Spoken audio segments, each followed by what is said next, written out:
다 함께 사도신경으로 우리의 신앙을 고백하겠습니다.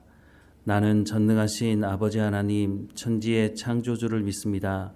나는 그의 유일하신 아들 우리 주 예수 그리스도를 믿습니다. 그는 성령으로 잉태되어 동정녀 마리아에게서 나시고 본디오 빌라도에게 고난을 받아 십자가에 못 박혀 죽으시고 장사된 지 사흘 만에 죽은 자 가운데서 다시 살아나셨으며 하늘에 오르시어 전능하신 아버지 하나님 우편에 앉아 계시다가 거기로부터 살아있는 자와 죽은 자를 심판하러 오십니다. 나는 성령을 믿으며 거룩한 공교회와 성도의 교제와 죄를 용서받는 것과 몸의 부활과 영생을 믿습니다. 아멘. 찬송가 96장 함께 찬양하겠습니다. 96장 함께 찬양하겠습니다. 예수님은 누구신가 우는 자의 위로와 없는 자의 풍성이며 천한 자의 높음과 잡힌 자의 노임되고 우리 기쁨 되시네.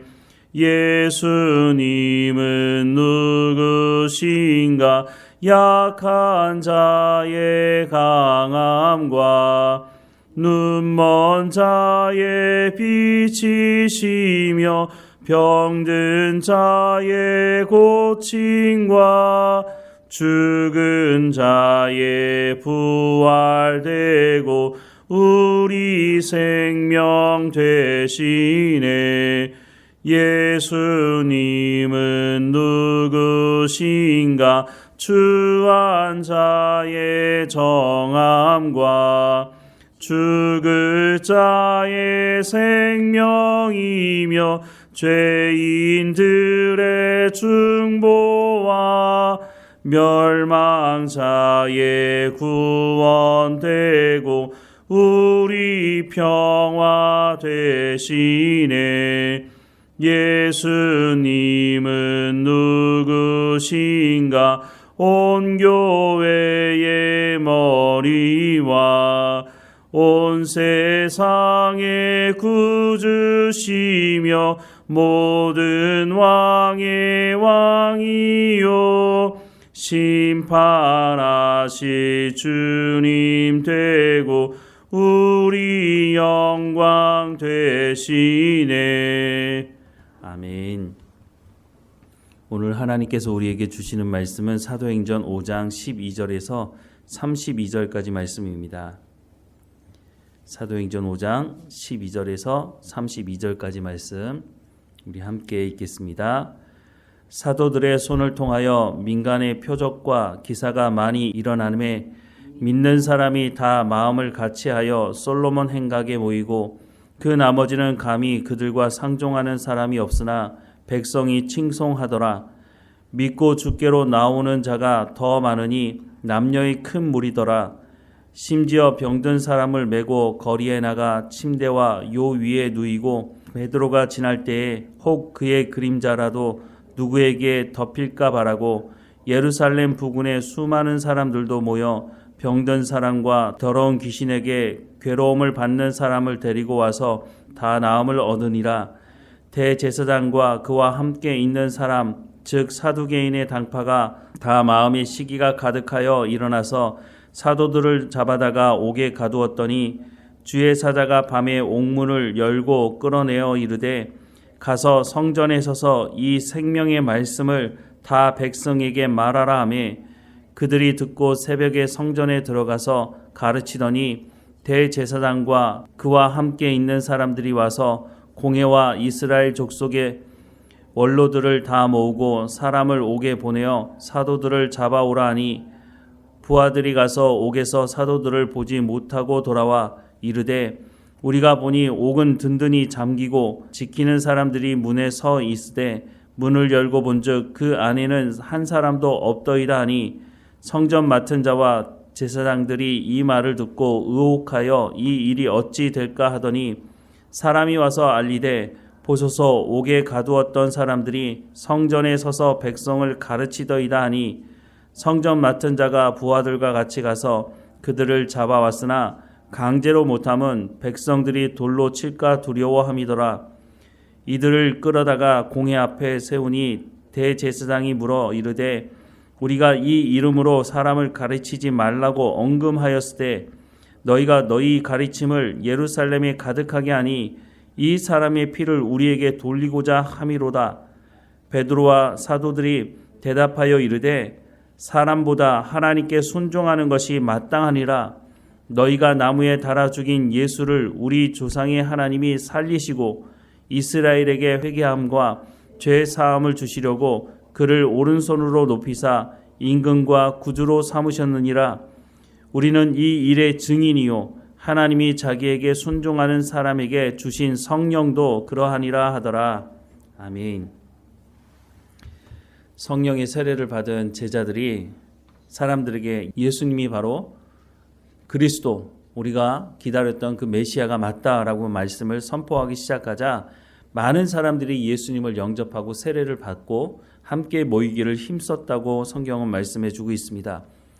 이렇게 예수님을 그리스도로 메시아로 믿고 영접하는 사람들이 많아지기 시작하자 예수님을 십자가에 못 박아 죽였던 사람들이 긴장하기 시작했습니다.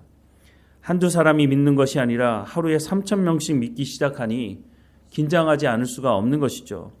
그래서 이 사람들이 예수님을 죽였던 이 사람들이 다시 앞장서서 사도들을 잡아다가 협박하기 시작했습니다. 예수님의 이름으로 가르치지 말라고 협박을 한 것이죠.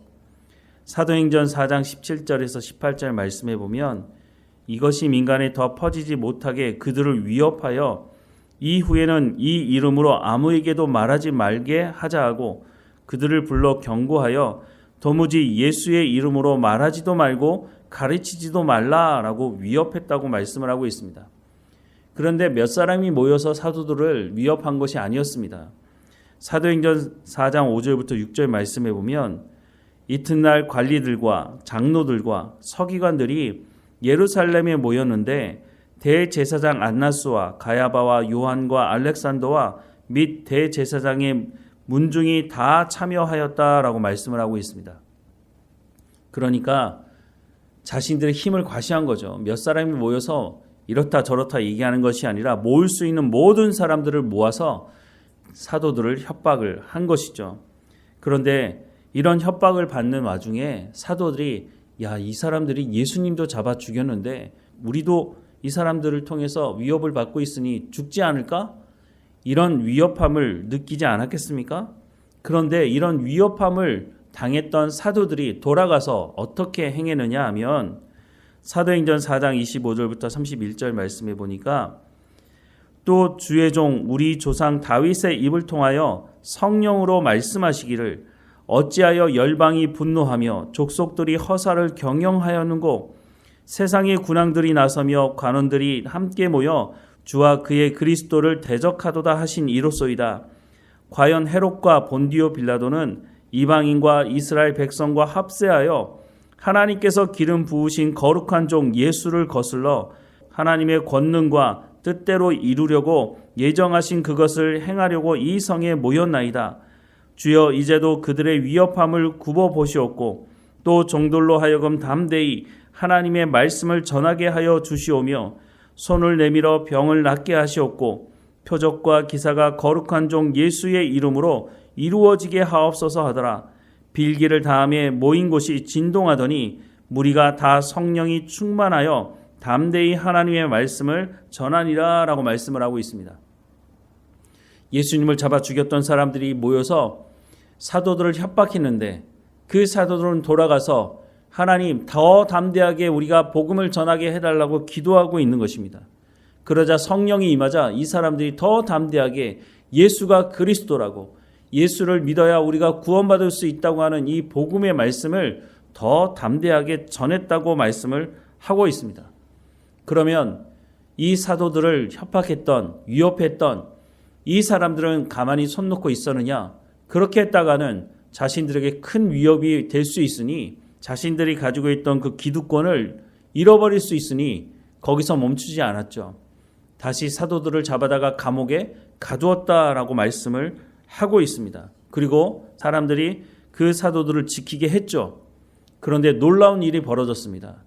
이 사도들이 감옥에 있을 줄 알고 사람을 보내서 끌어오라고 했더니 감옥에 가봤더니 사도들이 그 감옥 안에 있지 않았다고 하는 것입니다. 27절과 28절 말씀에 보면 그들을 끌어다가 공의 앞에 세우니 대제사장이 물어 이르되 우리가 이 이름으로 사람을 가르치지 말라고 언금하였을 때 너희가 너희 가르침을 예루살렘에 가득하게 하니 이 사람의 피를 우리에게로 돌리고자 함이로다 라고 말씀을 하고 있습니다. 알고 보니까 이 사도들이 성전에서 말씀을 가르치고 있는 겁니다. 이 사람들이 다시 사도들을 잡아다가 협박을 하는 거죠. 그런데 뭐라고 말했다고요? 이 사람의 피를 우리에게 돌리고자 함이냐? 이 사람은 예수님을 말하는 거죠. 그런데 이 사람들이 예수님을 십자가에 못 박을 때에 뭐라고 말했습니까? 마태복음 27장 25절 말씀에 보면 그 피를 우리와 우리 자손에게 돌릴지어다 라고 말하지 않았습니까? 그런데 이제 와서 상황이 바뀌었다고 이 사람의 피를 우리에게 돌리고자 함이냐? 우리가 언제 그 사람을 죽였느냐? 우리가 그 사람을 죽이지 않았다라고 변명을 늘어놓고 있는 것입니다. 이 사람들은 여전히 기득권이 자신들에게 있기 때문에 역사의 주관자가 하나님이 아니라 자신들의 손에 있다고 생각을 하고 있다고 하는 것입니다. 이 말을 듣자 베드로와 사도들이 뭐라고 말했습니까? 오늘 본문 29절 이하의 말씀에 보면 베드로와 사도들이 대답하여 이르되 사람보다 하나님께 순종하는 것이 마땅하니라. 너희가 나무에 달아 죽인 예수를 우리 조상의 하나님이 살리시고 이스라엘에게 회개함과 죄 사함을 주시려고 그를 오른손으로 높이사 임금과 구주로 삼으셨느니라. 우리는 이 일의 증인이요 하나님이 자기에게 순종하는 사람에게 주신 성령도 그러하니라 하더라 라고 말씀을 하고 있습니다. 기득권을 가지고 있는 사람들은 자신들이 원하기만 하면 뭐든지 다 가능하다고 생각하고 있습니다. 그래서 사도들을 협박하는 것이죠. 그런데 그 사도들 입에서 나오는 말이 사람보다 하나님께 순종하는 것이 마땅하지 않느냐라고 반문을 하고 있는 것입니다. 너무 당연한 말 아닙니까? 이 예수님을 십자가에 못 박아 죽인 사람들도 어쨌든 입으로는 자신들이 하나님을 믿는다고 말하고 있지 않습니까? 그러니 사람보다 하나님께 순종하는 것이 마땅하다라고 하는 그 말에 반박을 할 수가 없는 것이죠. 그런데 오늘 우리가 살아가는 이 세상도 여전히 그때나 지금이나 마찬가지 아닙니까? 세상의 기득권을 가지고 있는 사람들은 예수 믿는 사람들을 협박하고 핍박합니다. 수단과 방법을 가리지 않고 이 사람들은 자신들의 기득권을 지키려고 여전히 그렇게 똑같은 삶을 살아가고 있다고 하는 것입니다. 그러니 예수 믿는 사람들이 하나님 말씀에 순종하며 살아가는 것을 그냥 보고 넘어갈 수가 없는 것이죠. 사탄은 여전히 이 사람들을 꼬드겨서 예수 믿는 사람들을 협박하고 또 속이고 이단에 빠지게 하고 잘못된 논리를 사람들에게 말해서 속여서 잘못된 길을 가게 만들고 있는 것이 지금 우리가 살아가는 세상이기도 한 것입니다. 우리는 그 속에서 살아갑니다. 우리가 이런 세상 속에서 어떻게 그러면 그리스도인다운 삶을 살아갈 수가 있을까요? 베드로와 사도들이 이렇게 말하고 있지 않습니까? 다시 말씀을 보면 사람보다 하나님께 순종하는 것이 마땅하다라고 말씀합니다. 우리가 이 땅에서 이런 세상 속에서 어떻게 살아가야 된다고요? 사람의 말이 아니라 하나님의 말씀을 듣고 순종하는 것이 마땅하다라고 말씀을 하고 있다는 것을 기억해야 할 것입니다. 너희가 나무에 달아 죽인 예수를 우리 조상의 하나님이 살리시고 이스라엘에게 회개함과 제사함을 주시려고 그를 오른손으로 높이사 임금과 구주로 삼으셨느니라. 우리는 이 일의 증인이요 하나님이 자기에게 순종하는 사람들에게 주신 성령도 그러하니라 라고 말씀하시는 이 말씀을 우리 마음에 새겨야 한다고 하는 것입니다. 여전히 세상 권세는 사탄에게 있다고 사탄은 속이고 있지 않습니까? 그런데 예수님 승천하시기 전에 우리에게 뭐라고 말씀하십니까? 하늘과 땅의 모든 권세를 누가 가지고 있다고요? 예수님이 가지고 계신다고 말씀하고 있습니다. 우리가 이 말씀을 의지하고 사람의 말에 귀를 기울이는 것이 아니라 하나님의 말씀에 귀를 기울이고 그 말씀에 하나님 말씀에 순종하는 삶을 살아갈 때에 우리를 속이는 사탄의 이 속삭임에 넘어가지 않을 수 있다고 성경은 분명히 말씀해주고 있습니다. 로마서 8장 38절에서 39절 말씀에 보면 내가 확신하노니 사망이나 생명이나 천사들이나 권세자들이나 현재일이나 장래일이나 능력이나 높음이나 깊음이나 다른 어떤 피조물이라도 우리를 우리 주 그리스도 예수 안에 있는 하나님의 사랑에서 끊을 수 없으리라 라고 말씀을 분명히 하고 있다고 하는 것입니다. 우리가 하나님의 말씀을 듣고 순종할 때에 담대하게 복음을 증거할 뿐만 아니라 세상이 우리를 위협해서 예수님에 대해서 말하지도 말고 가르치지도 말라고 하는 그 말씀 앞에서 우리가 세상 말을 듣지 않고 하나님의 말씀에 순종함으로 담대함으로 살아갈 수 있다고 말씀해 주고 있다고 하는 것을 오늘 본문을 통해서 우리 마음에 새겨야 할 것입니다. 우리가 살아가는 세상 만만치 않습니다. 여전히 우리를 속이고 수단과 방법을 가리지 않고 예수님에 대해서 말하지 못하게 만들고 또한 예수님에 대해서 제대로 전해야 되는 교회가 제대로 전하지 않고 있는 모습 때문에 오히려 복음의 걸림돌이 되고 이단과 사이비가 앞장서서 복음을 전하지 못하도록 복음을 오염시키는 세상 속에 살아가지만 그럴 때일수록 우리가 빛과 소금의 역할을 온전히 감당하도록 하나님의 말씀에 귀를 기울이고 순종함으로 우리가 세상의 복음이 무엇인지를 참된 빛이 무엇인지를 참된 소금이 무엇인지를 우리를 통해서 하나님 증거하기 원하신다고 말씀해 주고 있습니다. 우리의 능력으로 감당할 수 없는 일입니다. 그래서 성령의 충만함을 구하라고 성령께서 말할 수 없는 탄식으로 우리를 인도하신다고 약속하고 말씀해 주고 있는 것입니다. 조금 전에 읽었던 말씀, 우리를 우리 주 그리스도 예수 안에 있는 하나님의 사랑에서 끊을 수 없다. 어떤 것도 하나님의 사랑에서 우리를 끊을 수 없다라고 분명히 약속의 말씀을 해주고 있는 이 말씀에 귀를 기울이고 오늘 우리에게 맡겨진 모든 일에 충성을 다하며 하나님의 백성다운 삶을 살아가기를 기도하며 성령과 동행하며 성령의 열매를 맺어가는 우리의 삶이 되기를 주님의 이름으로 축원합니다. 기도하겠습니다. 사랑하는 하나님, 예수님을 십자가에 못 박아 죽인 그 사람들이 또 사도들을 불러다가 협박을 하고 예수님에 대해서 말하지 말고 가르치지도 말라고 협박하고 있는 이 모습이 오늘 우리가 살아가는 이 세상에도 여전히 있지 않습니까? 예수 믿는 사람들이 제대로 삶을 살아가지 못하도록 예수님에 대해서 말하지 못하게 만들고 또한 이단과 사이비가 앞장서서 예수님에 대해서 오해하게 세상 사람들의 마음을 헷갈리게 하는 이 세상 속에서 살아갑니다. 하나님, 우리가 더욱 깨어있게 하시고 우리가 사람들의 말에 귀를 기울이는 것이 아니라 하나님의 말씀을 마음에 새기고 하나님의 말씀에 순종함으로 그리스도인다운 삶이 무엇인지를 우리가 증거하는 삶이 될 수 있도록 인도해 주옵소서.